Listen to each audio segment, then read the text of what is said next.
दोस्तों, सावन का पावन महीना चल रहा है। चारों तरफ हरियाली है, बारिश की मीठी बूंदें गिर रही हैं और हर शिव मंदिर में गूंज रहा है, बोलो भोलेनाथ की जय।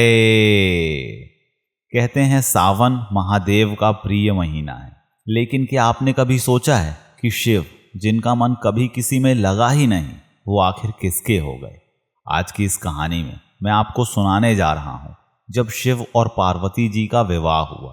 एक ऐसी कहानी जो सिर्फ पौराणिक नहीं, दिल से जुड़ी है। तो आराम से बैठ जाइए, आंखें बंद कीजिए और सुनिए, क्योंकि ये कहानी आपके दिल को छूने वाली है।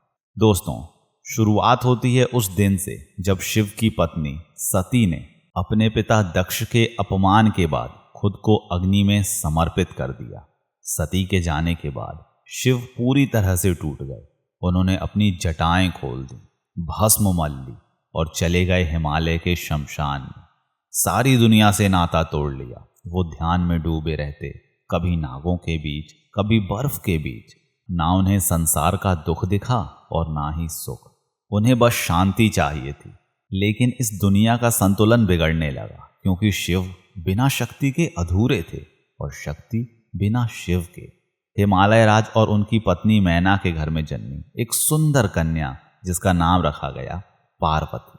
पार्वती का बचपन से ही शिव में मन लगता था। वो छोटी उम्र से ही मन भोलेनाथ से प्रार्थना करती रही कि प्रभु, इस जन्म में मैं आपको ही पति के रूप में पाना चाहती हूँ। जैसे जैसे बड़ी हुई, ये प्रण और भी पक्का होता गया।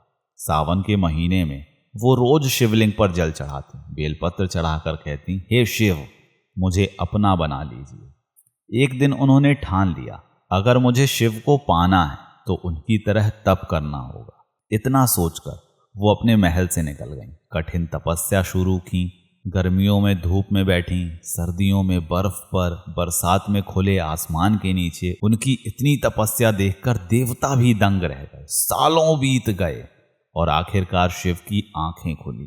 उन्होंने देखा, ये वही शक्ति हैं, वही मेरी अर्धांगिनी। और उन्होंने पार्वती को मन ही मन स्वीकार कर लिया। लेकिन तारकासुर का वध करने के लिए शिव पार्वती का विवाह बहुत जरूरी था। देवताओं ने कामदेव से प्रार्थना की कि वो शिव के मन में प्रेम जगाएं। कामदेव ने अपने प्रेम के बाण से शिव का ध्यान भंग कर दिया, लेकिन शिव क्रोधित हो उठे, तीसरी आंख खोली और कामदेव को भस्म कर दिया। कामदेव की पत्नी रति रोने लगी। तब शिव ने आशीर्वाद दिया कि कामदेव अनंग रूप में हमेशा जीवित रहेंगे। ये सिखाता है कि प्रेम आत्मा का होता है, शरीर का नहीं। शिव ने पार्वती की तपस्या देखकर हिमालय से कहा, पार्वती मेरी शक्ति है, मैं इन्हें अर्धांगिनी बनाना चाहता हूँ। इस पर हिमालय राज तो खुश हो गए। सावन के महीने में ही विवाह का दिन तय हुआ, क्योंकि सावन हरियाली का और जीवन का प्रतीक है। अब बारी आई बारात की। शिव की बारात कैसी थी? नाग, भूत, पिशाच, राक्षस, देवता, गंधर्व सब शामिल हुए। कोई डमरू बजा रहा था तो कोई शंख, कोई ताली। शिव खुद भस्म लपेटे, मृगचर्म पहने, गले में सांप डाले हुए मंडप तक पहुंचे। पार्वती की मां ने ये बारात देखी तो डर गई, ये कौन है? लेकिन पार्वती जी मुस्कुराईं और कहने लगी, ये मेरे प्रभु हैं, इनसे सुंदर मुझे और कोई नहीं चाहिए। मंडप सजा, चारों तरफ फूलों की खुशबू। देवता और ऋषि वेद मंत्र पढ़ रहे थे। पार्वती ने शिव के गले में वरमाला डाल दी। शिव ने पार्वती की मांग में भस्म भरी और वो क्षण इतना पावन था कि तीनों लोकों में गूंज उठा, हर हर महादेव। शिव और शक्ति फिर से एक हो गए, संसार को ये सिखाते हुए कि प्रेम त्याग है, धैर्य है, तपस्या है। दोस्तों, यही वजह है कि सावन का महीना शिव को इतना प्रिय है, क्योंकि इसी महीने में शक्ति और शिव का मिलन हुआ।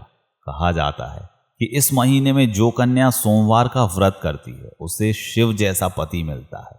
और जो पुरुष इस महीने में शिवलिंग पर जल चढ़ाता है, उसकी सारी बाधाएं मिट जाती हैं। सावन में हरियाली लौट आती है, क्योंकि शिव और शक्ति का संग हो जाता है।